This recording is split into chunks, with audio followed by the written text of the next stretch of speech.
Hello, lovely people of the internet. I am back, this time with a quick tip and exercise to diagnose why perhaps some of you feel like the higher you go, the more closed your sound gets, or perhaps you feel like it's choking, or the top feels very strained or just hard. Well, this is a very quick way to sort of, in a way, diagnose yourselves. So everyone watching this, grab your finger, trace it all the way up to your neck until you feel that little bump. Great, that's your larynx. If you could even feel that little V shape, the little cartilage section of the larynx, fantastic. Put your finger there. Gentle, gentle. Don't push, just gentle.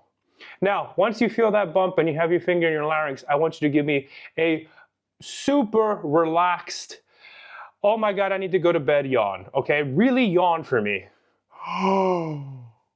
Immediately you should feel that the larynx has dropped. Great.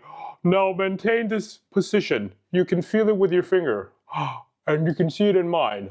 Low, high, low, high, low, high. We want to keep it low.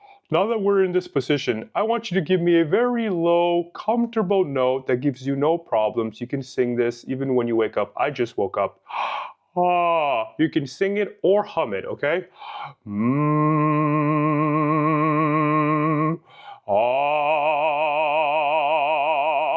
The point is to maintain the larynx low while singing this.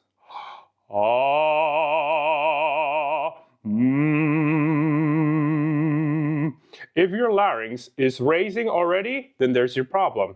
If you're maintaining it low, then great, fantastic.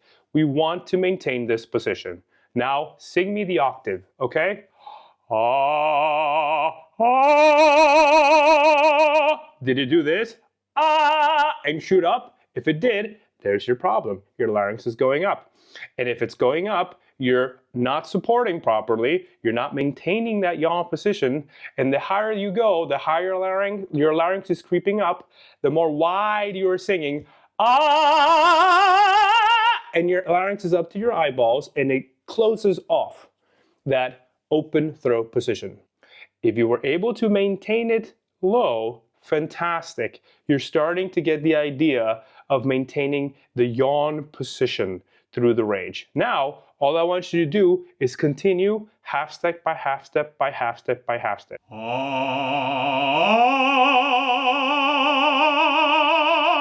If you can go from low all the way to your highest part of your range while maintaining that larynx low in that yawn position, fantastic. You're an opera singer. You're welcome. If at any point you feel your larynx racing, there's your problem. Touch your larynx again and swallow. You realize that the larynx went all the way up.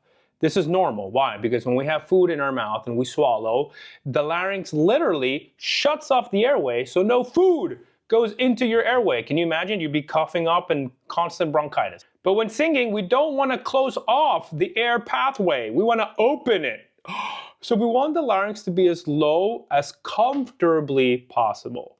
Whoa, so we have that open throat position. If you really want a way to really feel the extremes of opening the throat and the larynx going down, you could do this. Swallow and keep the larynx in the swallow position, which is very, very high. And once you kept it really high for 1 or 2 seconds, then breathe in that yawn position, like this. You should feel that openness expansion. Larynx is really high. Open throat. Open. Immediately open. Ready to go. We have gone from low palate, high larynx to raised palate, low larynx. Which is what we want for singing. Yay! Now as we continue onwards, remember, we want this yawn position, but we also want to sing like this. We want that chord closure as well.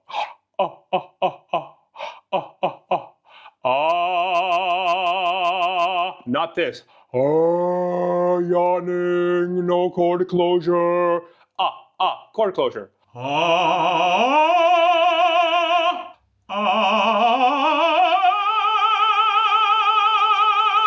Now, 2 things to keep in mind.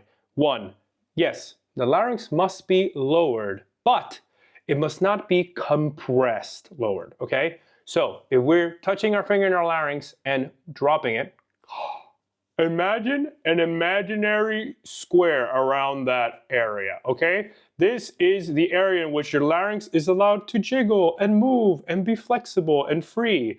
A free larynx is a happy larynx, but it must be free in between the constraints of that lowered area, okay? We don't want it high, just shooting up and down, because that's how vocal cracks are created. We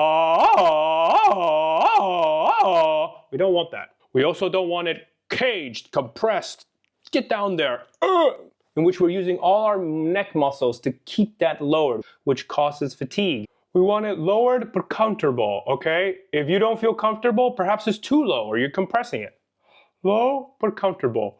We allow the larynx to jiggle in that imaginary square of an area. And number 2, the yawn is literally like a sigh. It is an actual physical result to us being tired or sleepy or in a very relaxed state in which we want to go to bed. That's why we yawn. It's supposed to be soothing, gentle, like a sigh. If the yawn doesn't resonate with you, then think of a sigh, think of a moan, think of a cry. Every time I tell my students to do the yawn, they do it. And they do it fine. Great. And the larynx is lowered. Fantastic. And then it's time to sing, and the initial attack is always, it's always grunt, forced, pushed, sound, loud. No, think of the yawn. Gentle with your 2 little chords. You only get 2. And it's bel canto, not loud canto, okay? Think of the cry.